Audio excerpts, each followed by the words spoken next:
TiE responded to query raised by its members on matters related to IATA. That we as agents are working with IATA from last 10 years, or maybe more than that, and have been paying to them continuously without default. And today, during this pandemic time, where everybody, every human being is suffering, and IATA is following the same rules, can be asked as a TiE to IATA. TiE was the first association to write to IATA, and we had called the APJ, not to this year, I'm telling you, in March, last year itself, 23rd of March.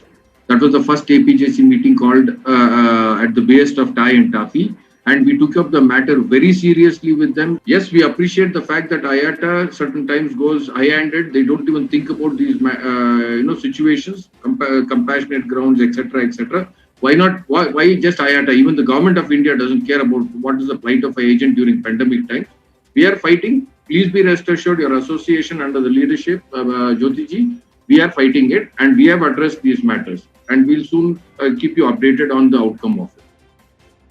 As per the last IATA webinar, which has been conducted by the TiE, does it is advisable to the small-scale travel agency whose fortnightly is approximately 10 to 15 lakhs weekly, is advisable to go to the standard, from standard to Go Light? The only difference between the Go Light and standard is that the financial security does not have to be given, and the capping will be again on the basis of what business you want to do with which airline on a cash and carry model.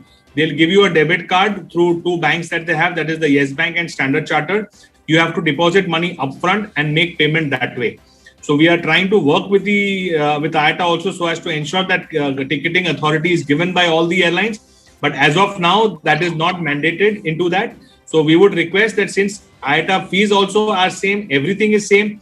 It depends if you don't want to give your financial security right now, and you also don't want to give your annual financial review. These are the only things that are not there.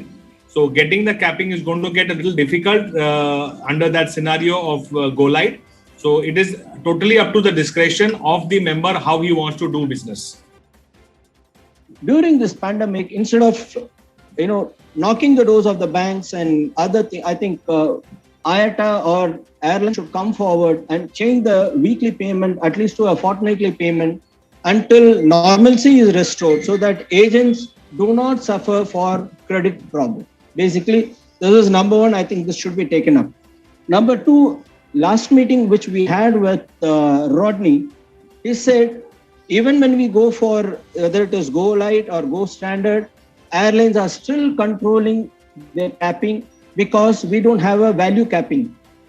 It is still number based. So the airlines want to have a control over every agent issuing a ticket. I appreciate TiE has come forward on their annual membership fee. You have given a discount. When TiE could do it, why not we ask for a waiver of IATA annual fee?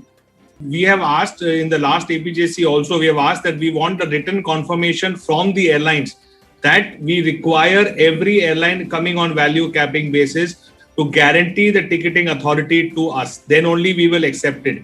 I mean, this has been discussed, and that is the reason some of the airlines have kept it pending. So until we receive a written confirmation from the airlines, this will not go through. And let me assure you, Mr. Govindaraju, that neutral capping will come.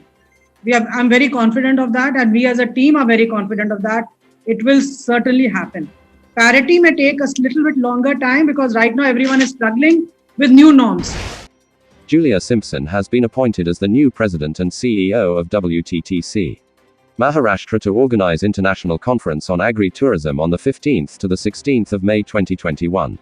4-day work week for OYO, Ritesh Agarwal announces.